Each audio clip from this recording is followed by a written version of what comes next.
হালকা ব্যাডরুমে চলো রূপালী.গণেশ। কেমন আছো? আশা করছি ভালো আছে, আমিও খুব ভালো আছি। সবাইকে গুড মর্নিং। এখন বাজে প্রায় 11:30 মতো। আর এই যে আমি কিন্তু এখানে বাজার নিয়ে চলে আসছে বর আমার। আর এখানে ফুলকপি এনেছে, পনির এনেছে, আলু কাটছিলাম আমি।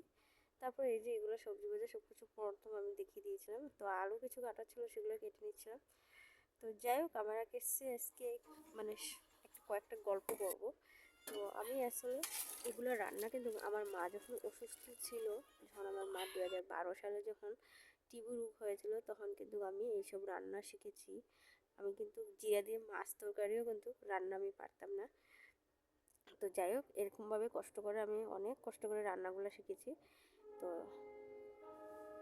এই এইভাবে এরকম রাঁধতে লাগে আইডিয়া করতাম, যেহেতু মা মাসের পর মাসই অসুস্থ ছিল, আর অনেক মাস ছিল।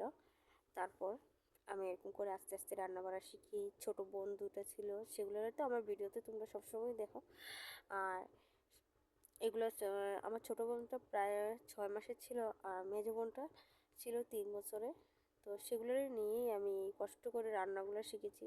তো সেরকমই রান্না করি আর তোমাদের সাথেও শেয়ার করি। আর মোটামুটি আমি পারি ওখানে রান্না, বিয়ের পর থেকে অনেক রান্না শিখেছি। আর নিজেই সব কিছু, আমাকে কেউ শেখানোর মতন কেউ নেই। আর মার কাছ থেকে যতটুকু শিখেছি তাই। তো আজকে তোমার সাথে কথা বলতে বলতে আমি ফুলকপি আর বিনস আলু দিয়ে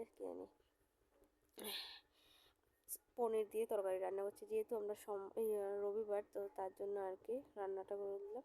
তো এখানে ঝুল দিয়ে দিয়েছি, তারপর পনির দিয়ে দিব, দিয়ে তারপর এখানে করলাম।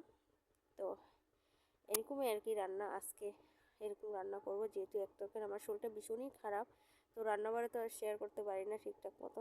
তারপরে ভাত বেড়ে নিলাম, আর পনির তরকারি হয়ে গেছে প্রায়। তারপর বাবুকে খাইয়ে দিয়ে দিব। তো ভিডিওটা ভালো লাগলে